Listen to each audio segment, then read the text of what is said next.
Vær hilset og velkommen derude til endnu en episode af Menneskesind, podcasten, hvor vi undersøger det, vi er her for, nemlig at være menneske. Mit navn er Melissa Maja, og i dag kunne jeg godt tænke mig at tage dig med ind i mine refleksioner omkring det her med, at ting kun varer for en stund i livet. Med kærlige øjne ser vi på vores medmennesker, vores venner, vores familie og vores kæledyr og siger ting som, jeg går aldrig fra dig, eller det skal være os to for altid.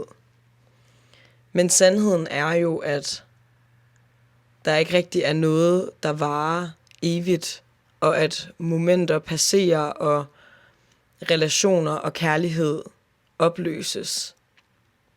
Jeg ved ikke med sikkerhed, om der er noget evigt liv i himlen, men jeg ved med sikkerhed, at nogle ting kun varer for en stund. Og det er altså den her tematik, som jeg har tænkt mig at tale lidt omkring i den her episode af Menneskesind. Hvis jeg kigger lidt herned, så er det fordi, jeg har skrevet nogle noter til mine refleksioner, og jeg stadigvæk øver mig på det her med at tale længere tid ad gangen på kamera. I den her episode vil jeg tage dig med omkring det her emne. Jeg vil fortælle mit eget perspektiv på det, at ting kun varer en stund. Så vil jeg tale om, hvorfor jeg tror, at den menneskelige oplevelse er indrettet på den her måde. Jeg vil dele en personlig historie fra mit eget liv, som faktisk var det, der fik mig til at reflektere dybere over det her emne, og så vil jeg tale lidt om, hvad jeg lærte af den episode. Jeg synes, at den her tematik omkring midlertidighed er virkelig spændende. Og hvad mener jeg egentlig, når jeg siger, at nogle ting varer for en stund? Det jeg mener er, at nogle ting ikke kommer ind i vores liv for at skulle være der for evigt. En relation kan beskrives som en organisme, der bliver plantet. Så spirer den for en tid, og en dag vil bladene falde af, rådne og gå tilbage ned i jorden. Og så vil den måske forplante sig på en ny måde, som en ny plante i en ny form.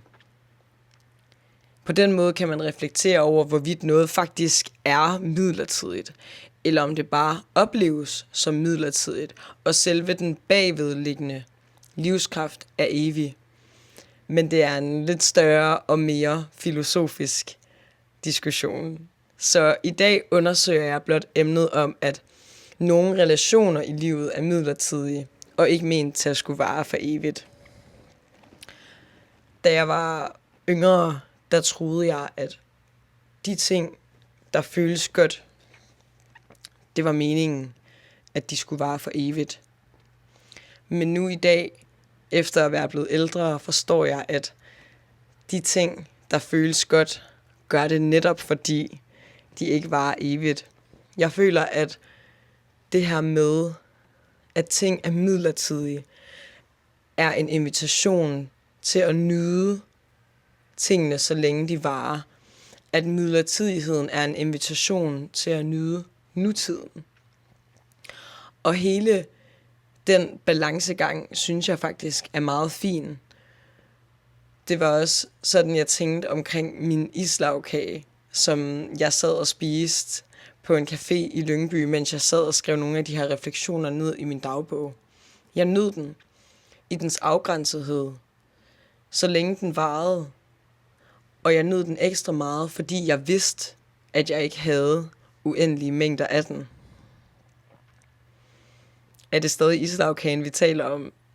Nok ikke.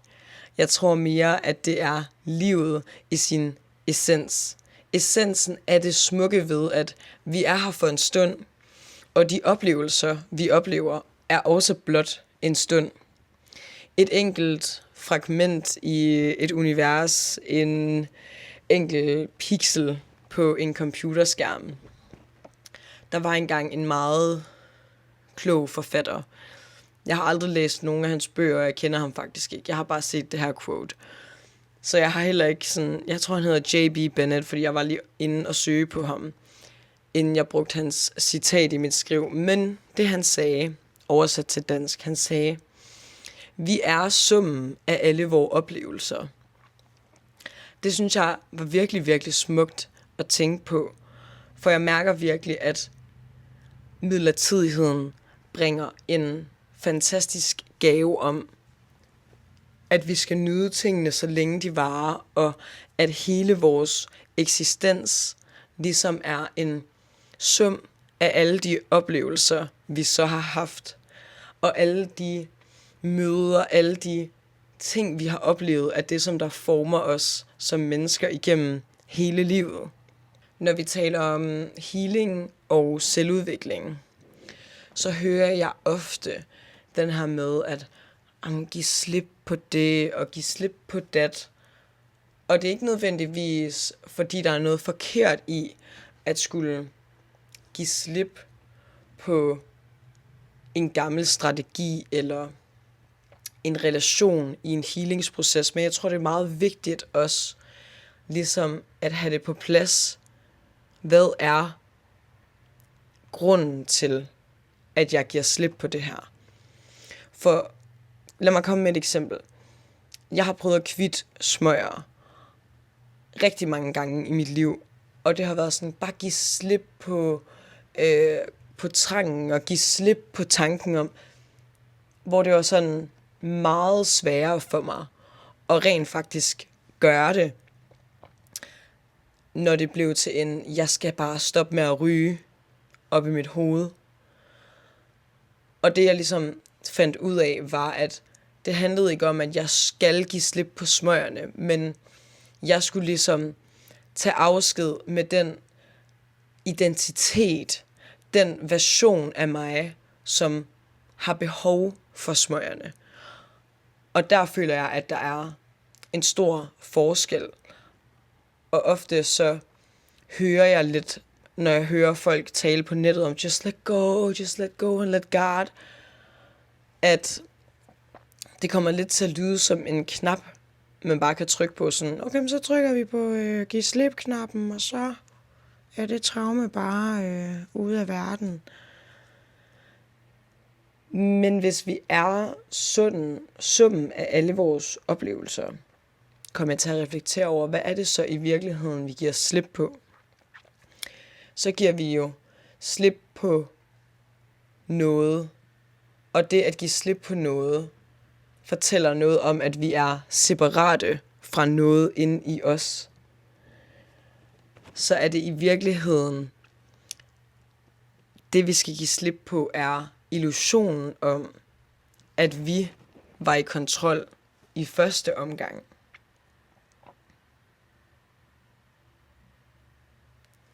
Jeg synes, der er noget meget spændende i den her tankegang.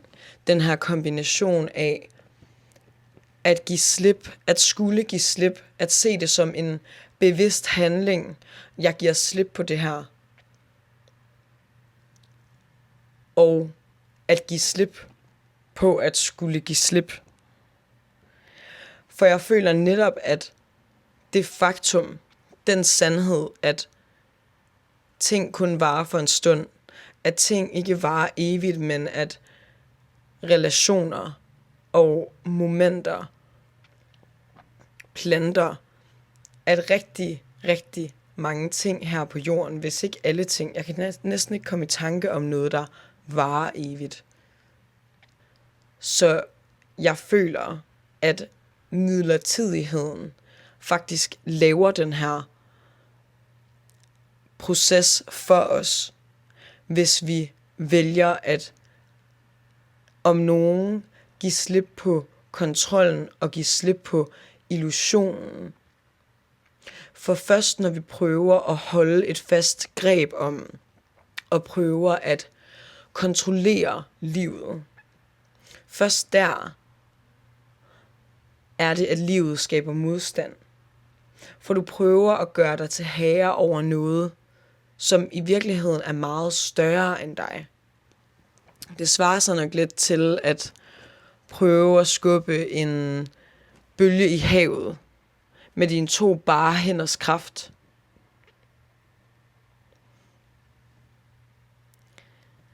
Jeg tror, at mange mennesker oplever livet som besværligt, fordi de prøver at holde fast i grebet om steder, hvor de ikke længere hører til.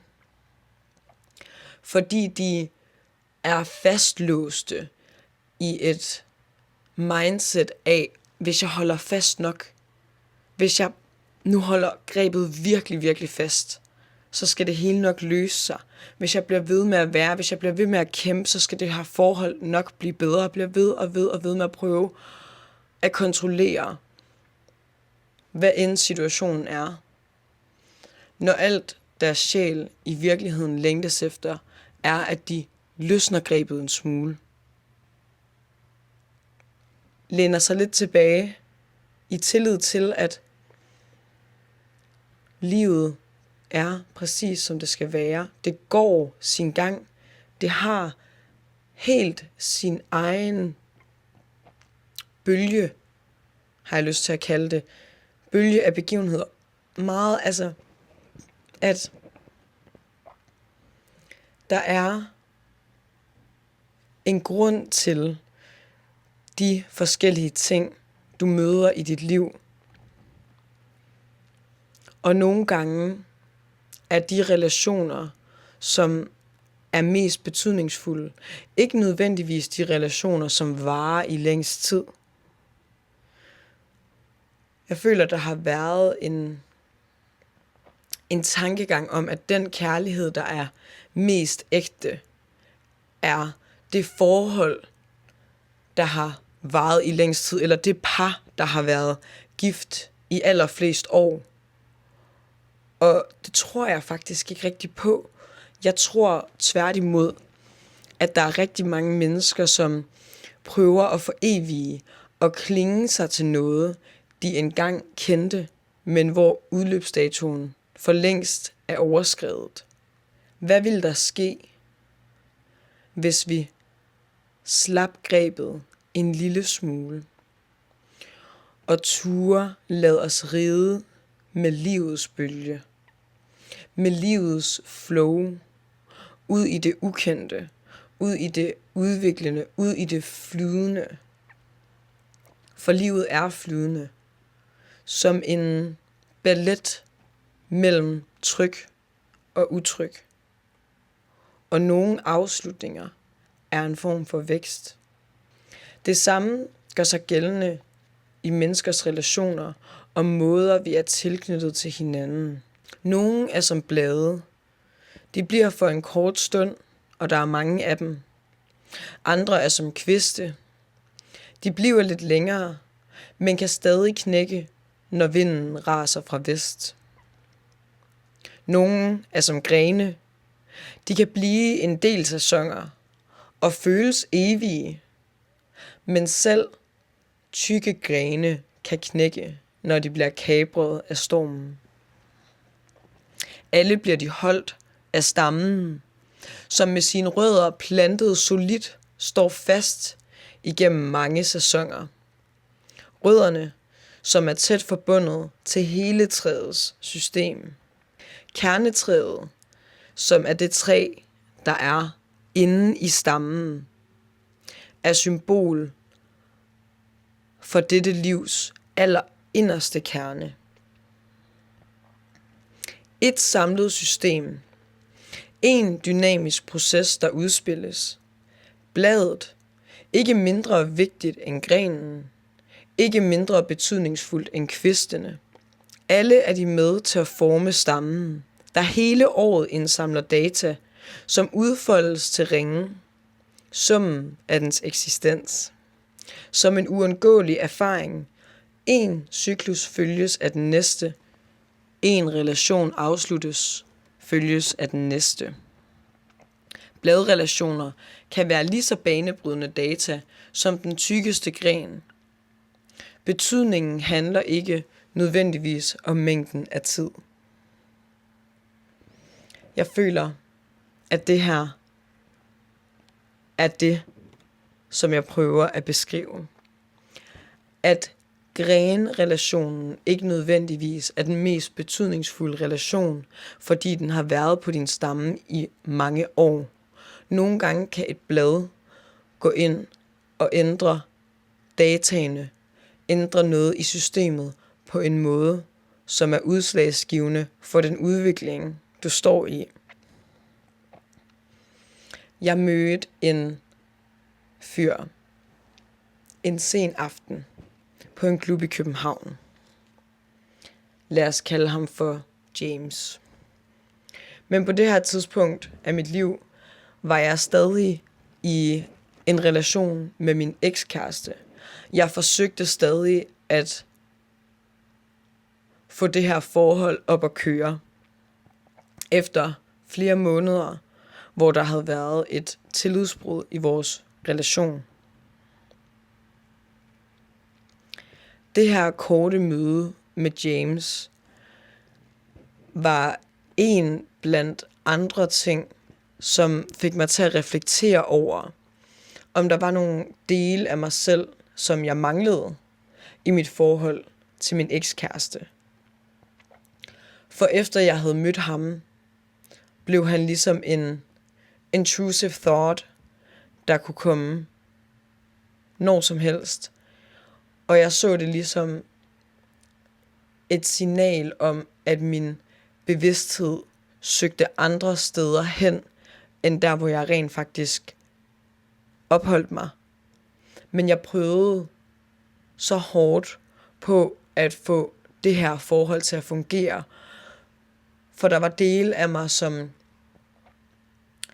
havde forelsket mig i ideen om, at det skulle være os to.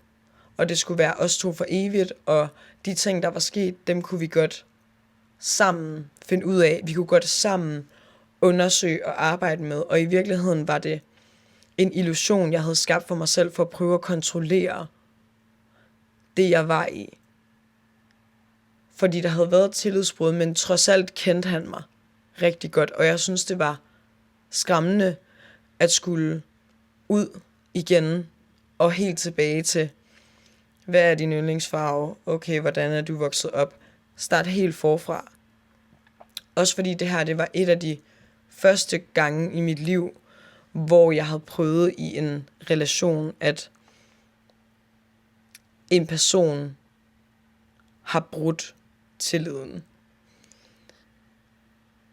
Så det satte nogle tanker i gang hos mig. Og jeg besluttede mig, at nu måtte det være nok at være i den her dynamik med min ekskæreste.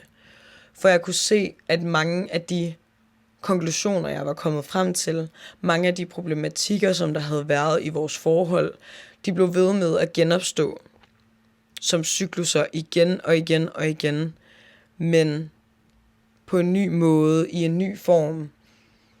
Men følelsesmæssigt var det den samme trigger, som blev aktiveret igen og igen. Og en måneds tid efter valgte jeg at stoppe forholdet. Til min eks sagde jeg, at jeg følte, jeg havde undersøgt vores relation længe nok, og at jeg ikke havde et behov for at undersøge relationen yderligere, for jeg havde fået de svar, som jeg søgte. Jeg havde ligesom fået besvaret spørgsmålet om det skulle være os to, og på en måde havde jeg reflekteret over, at jeg også var sammen med ham, fordi der var et håb, som holdt mig hen. Og så længe at jeg troede en lille smule på det håb, var det også en måde at udskyde den sorg, som jeg ikke havde lyst til at bearbejde. Og en måneds tid efter jeg havde stoppet relationen, så skrev jeg til James, hvilket var meget grænseoverskridende. At skulle skrive til en person, som jeg kun har mødt en gang. Men jeg følte alligevel, at vi havde haft en kemi, og der havde været noget, som jeg i hvert fald var nysgerrig på. Så jeg skrev til ham, du har været i mine tanker siden sidst. Hvornår kan jeg se dig igen? Og vi endte med at tage på nogle gode dates sammen.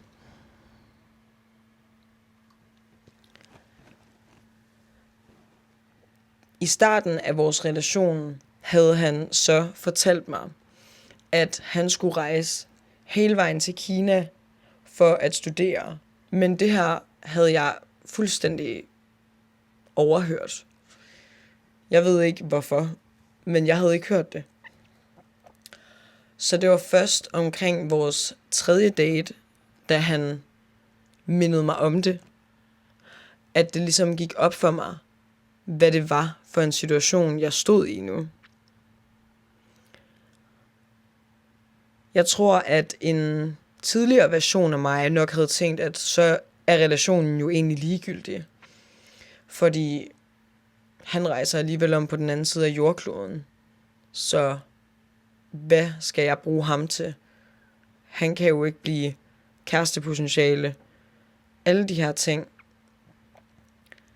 Men det var faktisk ikke sådan, jeg så det. Jeg endte med at lære mere af den korte relation, end jeg nogensinde havde regnet med.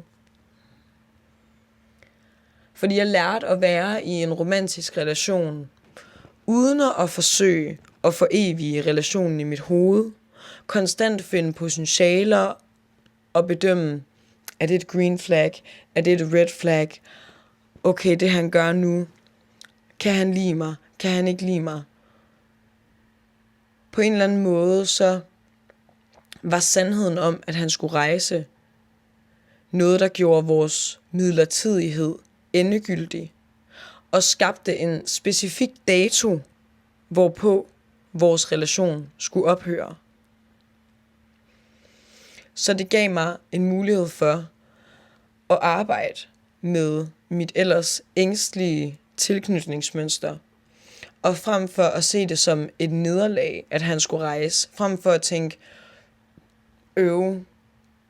så bliver det ikke os to, eller jeg kommer til at savne dig så meget, hvad skal jeg gøre?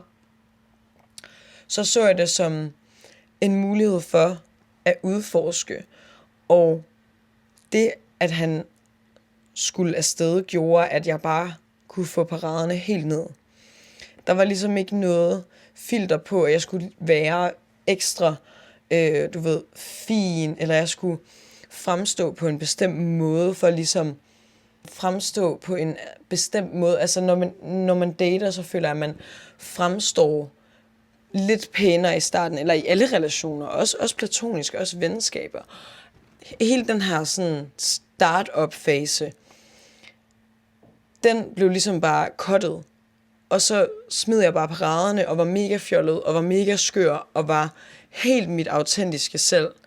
Fordi jeg tænkte, fuck it, han rejser alligevel om på den anden side af jordkloden.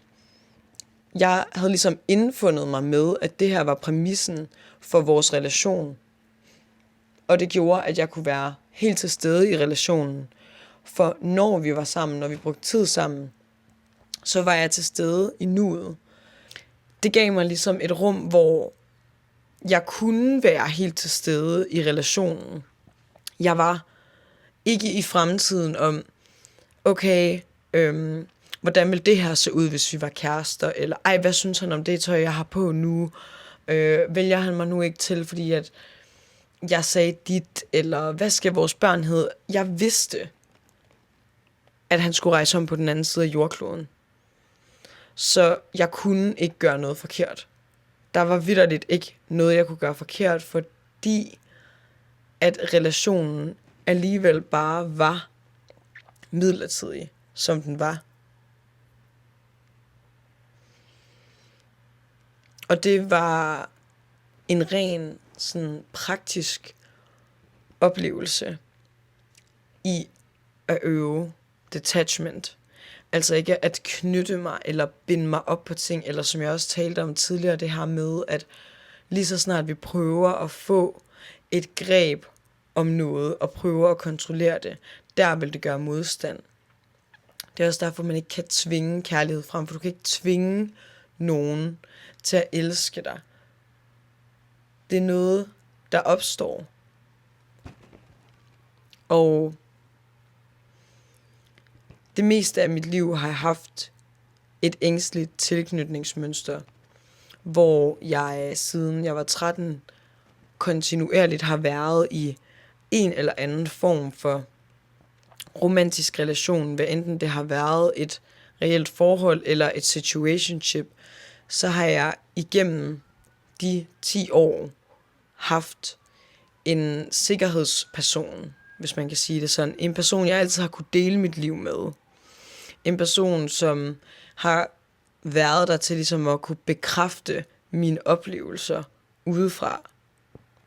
Og mødet med James gav mig ligesom muligheden for at undersøge den del af mig, som havde brug for konstant at bekræfte mit liv gennem en anden, og i stedet acceptere, at nogle ting bare er der for en stund, og at de er vidunderlige af den grund, at de er der for en stund. At jeg ikke behøvede at holde et greb om, hvad er vi, og hvad kommer vi til at blive, men at jeg ligesom kunne rumme og være i accepten af, at vi er her nu og her, og det er det, som jeg forholder mig til. Det lærte mig, at nogle relationer ikke er ment til at vare for evigt, men til at forme os, mens vi er i dem. For vi mennesker er i kraft af hinanden, og som den danske filosof Løgstrup så fint formulerede det: den enkelte har aldrig noget med et andet menneske at gøre, uden at han holder noget af dets liv i sin hånd.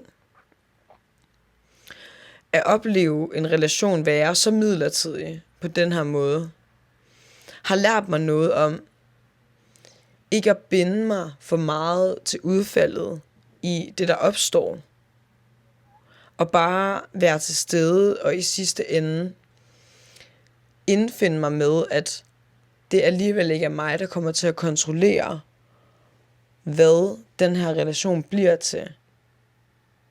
If it's meant for me, it will not pass me by. Så det er bare at kunne være til stede, sådan som jeg var, sådan som jeg er, helt autentisk, uden at skulle have paraderne oppe og tilpasse mig de her ting, at jeg bare sådan kunne opleve, hvordan det var, og lægge det helt til side, fordi det alligevel var midlertidigt, synes jeg har været vildt spændende. Og at